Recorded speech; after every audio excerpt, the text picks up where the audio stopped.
Were you ever given antibiotics during like before times?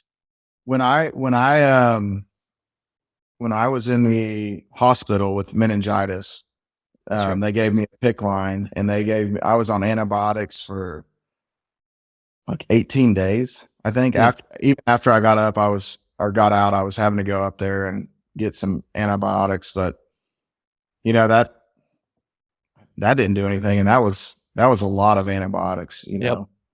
and Yep. I felt exactly the same. That's why the antimicrobials to me were so amazing, because I was like, that was a ton of antibiotics that I took with no change. And I did 2 antimicrobials and I noticed a change.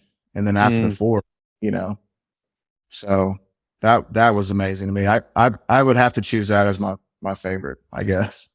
Yeah, it's one of those things, like if you've done antibiotics before, they're nuke bombs for you, right? They'll just inside of you, they blow up, kill the good, the bad, everything sort of. But a lot of times when I use this all the time, so people listen to this, they're probably like, I heard it before. But the whole idea of a nuke is you have usually afterwards, the things that survive, the cockroaches, the rats, and everything else come out, everything else dies, which is sort of what happens in your body, especially with Lyme, meaning Borrelia and co-infections. A lot of times people feel okay afterwards because it goes dormant. It's able to put itself in a cyst, burrow into the tissue or whatever it is, wait out the antibiotics, kills everything else, and then it comes out and you're worse months later. And then you do this whole, Right. all right, let's do more, and you're just killing off the good bacteria in there. Whereas what you're explaining with the antimicrobials is set up a good environment, meaning let's detox you, let's make a good environment, and then go in with snipers, with like Navy SEALs that take these out in a better environment. So it's very different than what you'd expect with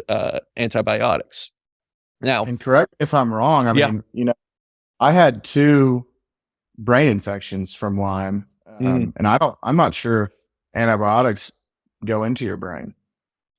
Yeah, I mean, it's Fight off mostly a infection. gut, and you hope for a systemic response to it all. But of course, if it's already in that tissue and everything, it's almost impossible to really target it that way. So you have to improve as my father say, intermilieu, the environment of it all that doesn't allow it to sustain as much, and then you could go in with something that's a little bit more specific to the actual co-infections and Borrelia itself.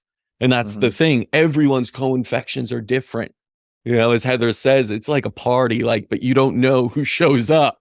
Is it the Right. EBV? Is it the Giardia? Is it, everything else that's out there?